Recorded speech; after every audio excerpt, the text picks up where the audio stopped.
Begging Korean,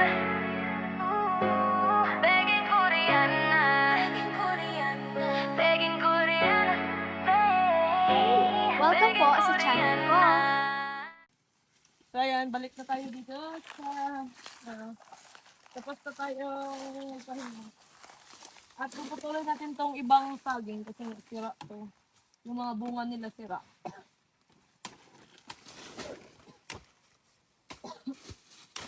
At para may bago na. Pero paputulin ko nito lahat. Yung ginagawa ng aking kapatid. Nililisan niya po yung puno ng kakao. Palagyan ng ano. Ito daw. Galan. Yes, sir. Sakpaka na po sa Christian. Ito yung nakakasugat na damo. Oh.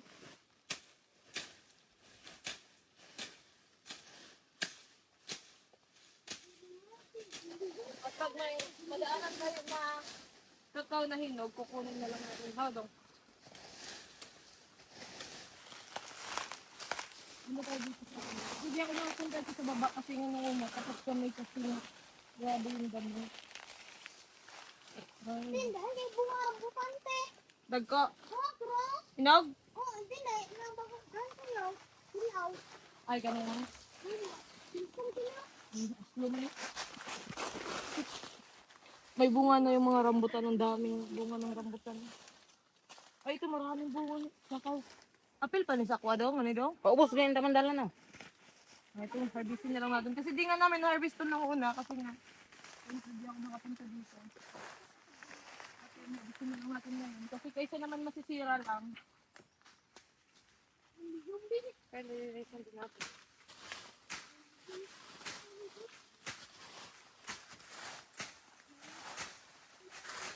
Kasi wala tayong isak na maayos. Bibili pa tayo pag makabalik tayo ng city. Bibili ako ng isak. Yung tabas talaga ng bago. Kasi isang itak kasi sa lola ko yung ito.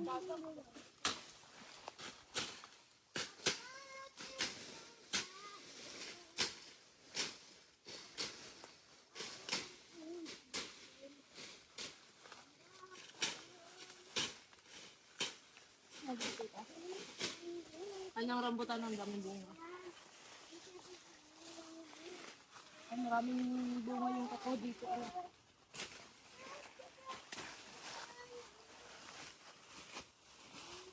Ya. May tayo tinas ka? Ano ba? Dala, sundang din. Ya. Ano?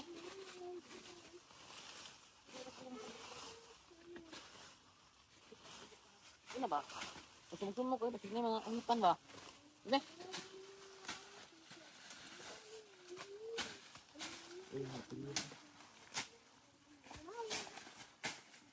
Buksan mo lang dito, sir. Ragaan mo lang ba?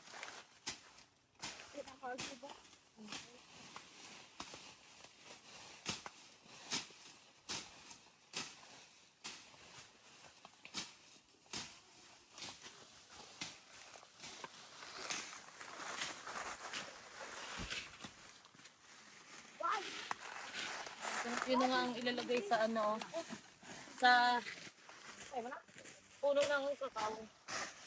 Para tumabak at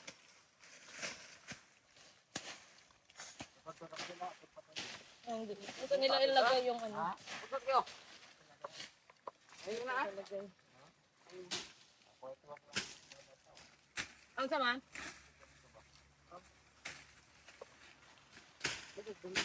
Okay. Oh. Itoy?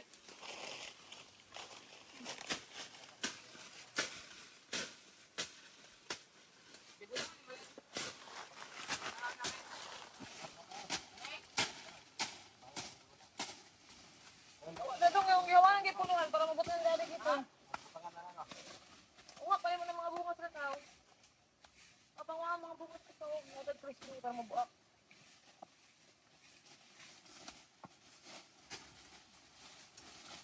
Ito na.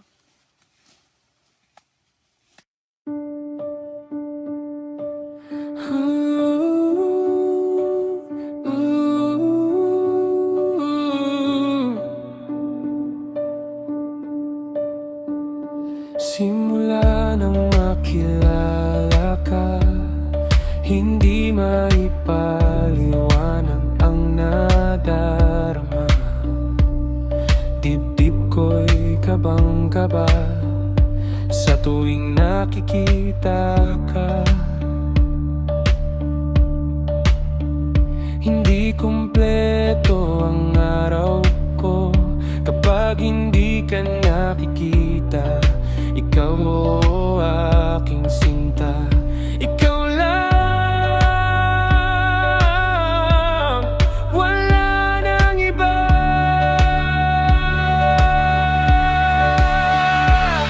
Krishna, ikaw na nga, ikaw ang aking mahal, ikaw ang aking ligaya.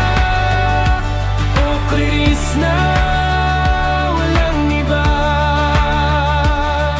Krishna, ikaw na nga, ikaw ang aking mahal, ikaw ang aking ligaya.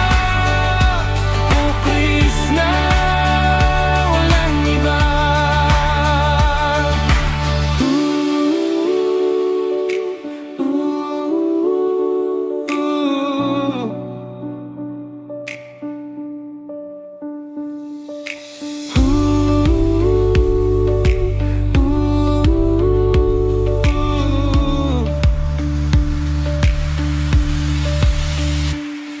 Krishna, ikaw na nga, ikaw ang aking mahal, ikaw ang aking ligaya. O Krishna.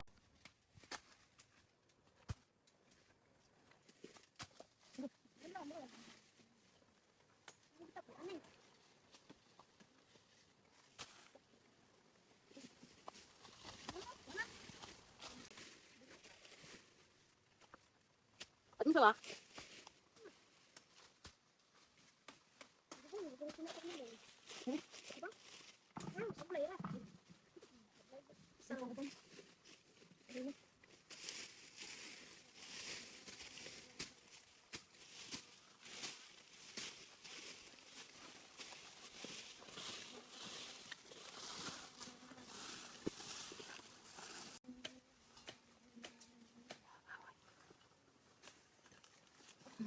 Ay, tay, dire na po na, tay.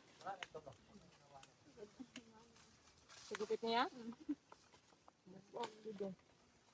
Galingan.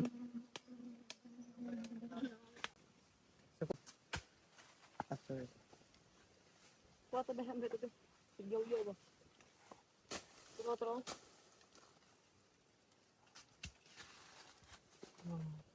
Turo-turo.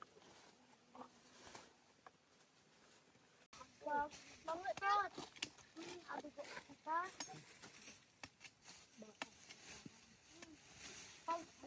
Pagsayin na, ragot toy. Pagsayin na, toy.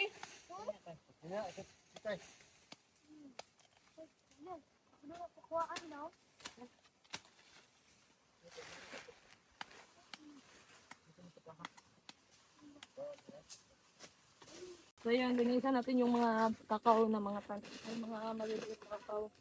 Alipin. Ayaw, wala na nang walang usanan, wala na nang walang ilaga.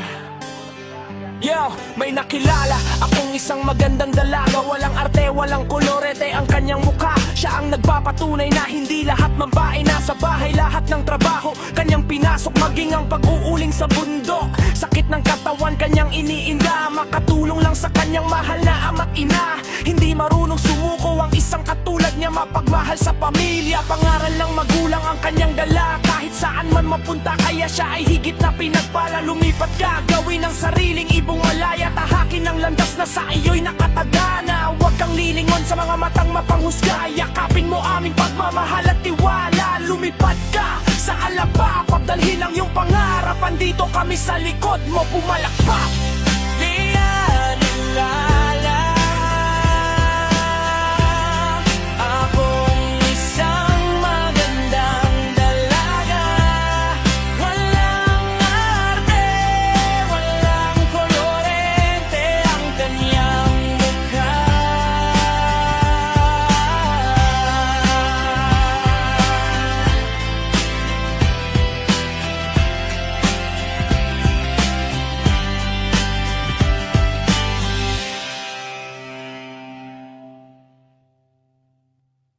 Dito muna kami maglilinis sa tambayan kasi hindi ko na kaya sobrang baho ng na nilalagay namin sa mga puno ng halaman dun.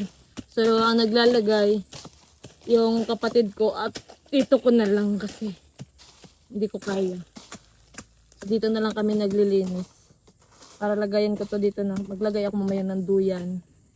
Then syempre lilinisan ko naman talaga to lahat. Ngayon. At nagpapakuha pa ako ng pagkain doon sa pinsan ko sa bahay kasi nga nagugutom ako at hindi pa ako nananghalian. At tanghali na. Hindi pa ako nananghalian, hindi pa ako nag-uumagaan. Wala pa akong breakfast.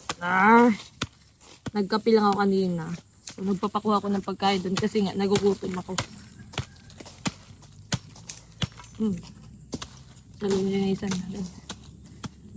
Saka magpapalagay ako dito dyan kasi nga siguro sa katapusan sisirain ko na yan. Then magpapalagay, dyan ako magtatayo ng yung parang rest house lang pero maliit lang ho siya para may maanuhan lang ako. Mauwian pag nauwi ako dito. Then syempre may Starlink naman tayo so dadalhin ko yun dito. Kaso nga, walang kuryente. Pero may power station naman. Pwede naman yun. So, makapag-upload na ako habang nandito ako. Pero siguro mangyayari mga next week pa. Or next month. At, magsisimulat. Sinimulan ko ng linisin to. Kasi nga, ayan, may papagawa nga tayo dito. Pero parang farmhouse na maliit. Para may mauwiin lang talaga ako at yun para may na din nilinisan na to palagi yung lupa kasi nga sayang. Grabe yung damo.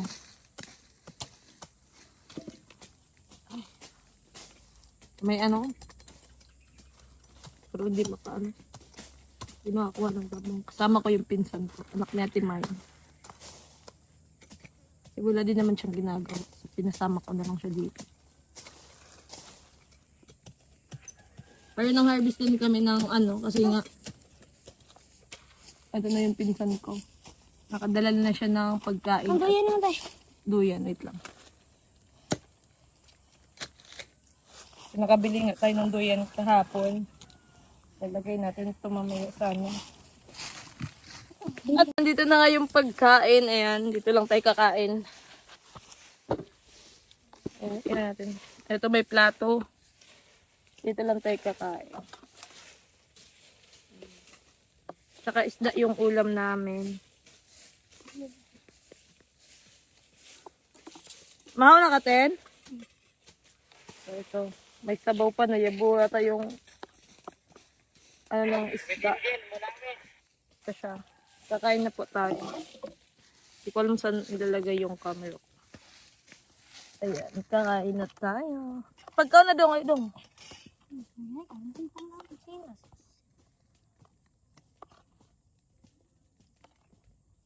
Mapadami yung kain natin ngayon kasi hindi ako nakakaahan.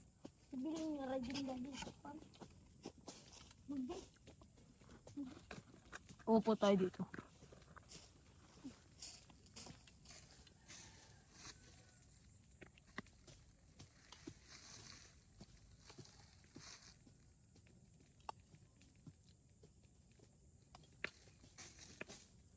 Kaya na.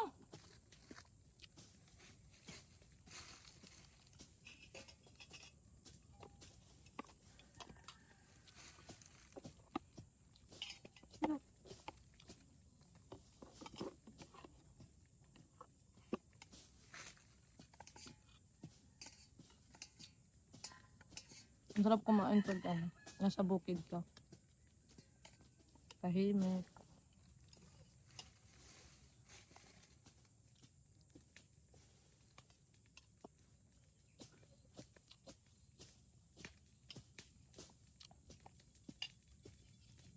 Tapos na akong kumain.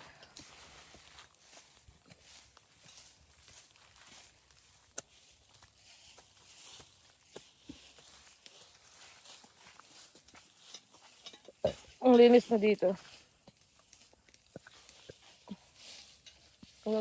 Paganda din ang view.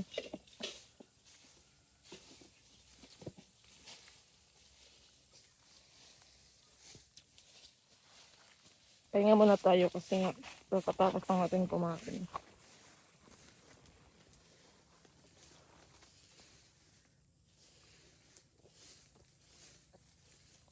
Ang init. At ayun, i-ano natin yung duyan. I-set up na natin yung duyan para makahiga na tayo kasi matutulog na yun. Charis. Nalagay na natin ang duyan at umupo na tayo. Ano ba to? Sa gabal din to eh.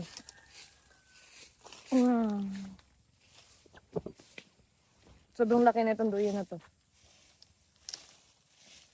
Kasi 10 tao. Charis. Ayan, nalinaw na. Di ko mahulog. Ayan. O, diba? Sarap. Ang sarap mo, Pia. Relax muna tayo.